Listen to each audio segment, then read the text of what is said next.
Assalamualaikum warahmatullahi wabarakatuh. Bismillah, walhamdulillah, wassalatu wassalamu ala rasulillah, sayyidina wa maulana Muhammadin habibillah, wa ala alihi wa sahbihi wa man tabi'ahudah, amma ba'd. Sahabat Banjar Hulu, dalam sebuah lirik lagu Melayu klasik karya Mas Habi disebutkan, rasa cinta pasti ada pada makhluk yang bernyawa. Ya, demikianlah cinta. Dan seperti dijelaskan Imam Al-Qushairi rahimahullah, ia bersumber dalam bentuk rasa suka atau himmah yang tertanam dalam naluri diri atau nafsu kita. Ia juga merupakan tabiat kalbu dan roh kita.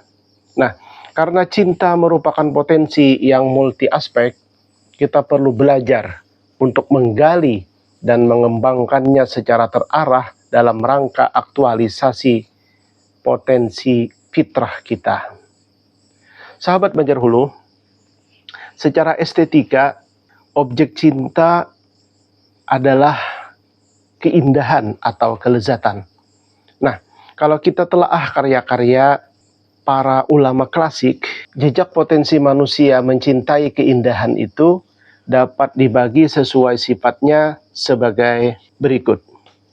Pertama, keindahan indrawi atau biologis. Di sini, setiap objek yang elok bagi panca indera kita, sedap dipandang, merdu didengar, wangi dicium, lezat dikecap, serta lembut dan halus ketika disentuh, tentu ia akan memancing rasa suka kita terhadapnya. Dan semua itu akan melekat dalam khayal atau imajinasi kita. Makanya sebagai contoh, meskipun panca indera kita tidak pernah menjangkau surga, namun gambarannya dalam Al-Quran sebagai taman luas yang mengalir di bawahnya sungai-sungai tentu akan membangkitkan emosi kita untuk berimajinasi menikmati keindahan surga tersebut. Sahabat Banjar Hulu, jenis yang kedua adalah keindahan rasional yang dijangkau oleh indera batin, yaitu akal atau hati kita. Objeknya adalah makna, bukan bentuk lahiriah. Disinilah kita bisa menemukan keindahan ilmu, agama, takwa, kedermawanan, dan seterusnya dari akhlak-akhlak yang terpuji. Makanya kalau kita mendengar suara seorang munsyid yang merdu, tentu itu bagian dari keindahan indrawi. Namun ketika syair yang dibawakannya tersusun dalam sebuah narasi yang padat, mendalam, logis, dan inspiratif, tentu kita akan merasakan keindahan lain yang hanya dinikmati oleh akal atau kalbu kita. Sebagaimana ketika kita membaca sebuah tulisan yang runtut.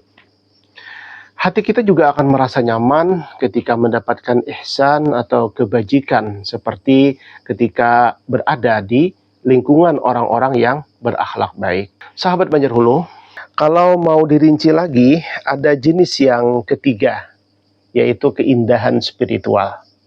Ini merupakan keindahan yang dirasakan oleh ruh kita lantaran adanya pertautan atau munasabah. Sebagaimana hadis yang diriwayatkan oleh Imam Al-Bukhari dari Sayyidah Aisyah radhiyallahu anha bahwa Rasulullah shallallahu alaihi wasallam bersabda, al-arwahu junudum mujannadah, fama ta'arafa minha i'talafa, wa ma tanakara minha ikhtalafa, atau kama qala sallallahu alaihi wasallam. Roh-roh itu layaknya tentara yang dikomando. Siapa yang saling kenal, dia akan saling terhubung. Dan bagi yang tidak saling mengenal, tentu akan berlawanan. Nah, keindahan spiritual inilah puncak kecintaan seorang hamba dengan Tuhannya. Sebagaimana dikiaskan oleh Maulana Jalaluddin Rumi, bahwa roh dalam jasad laksana seruling yang terpisah dari rumpun bambu.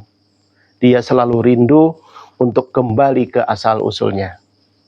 Sahabat Banjar Hulu, demikian kiranya gambaran sederhana jejak potensi cinta dalam diri kita. Wallahu a'lam bishawab. Salah dan khilaf mohon dimaafkan, minta halal dan minta ridha. Wassalamualaikum warahmatullahi wabarakatuh.